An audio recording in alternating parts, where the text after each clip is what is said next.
দিদি, আমি সকালবেলা মর্নিং ওয়াকে গেছিলাম, দিয়ে দেখছি তোমার মেয়ে কানে হেডফোন দিয়ে কার সাথে যেন কথা বলছে, আবার করে গানও করছিল।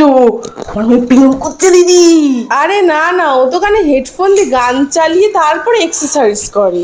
ঠিক আছে, ওই নিয়েই থাকো। কোনদিন দেখবা তোমার মেয়ের দৌড়াতে দৌড়াতে পু করে দৌড় মারবে, আর ধরতে পারবা না। এখন সময় আছে, মেয়ের মর্নিং ওয়াকে কন্ট্রোল মারো, দেখবা সব ঠিক হয়ে যাবে, না কিন্তু মেয়ের বিয়ে হবে না। ওদি, তোমার মায়ের দেখলাম একটা প্যান্টি পরে বেড়ায়। আরে ধুর বাবা, ওটাকে তো জিন্স বলে। আর জিনস বলুক আর ফিনস বলুক, যাই বলুক, পড়েছে তো। এরকম পোশাক আশাক ছিঁড়ে থাকাতে তোমার মেয়ের বিয়ে হবে না।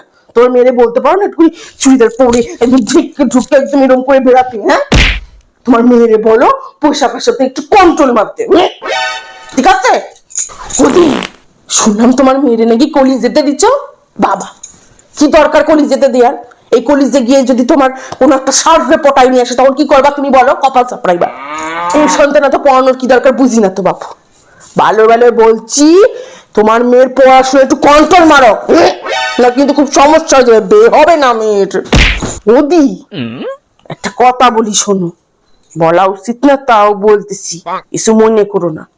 তোমার মায়ের গলা তো ওই মাঝ রাস্তা দিয়ে শোনা যায়। আমার মায়ের বলে তো আস্তে কথা বলতে, এরকম গাপ গাপ করে চিল্লারে তোর বিয়ে হবে না, বুঝছো না? গলাটা কন্ট্রোল করতে পারো। ওদি, তোমার মায়ের সাথে কোন পোলাই?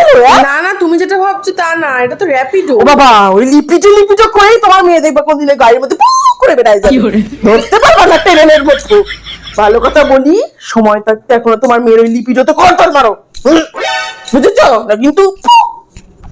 अबे साले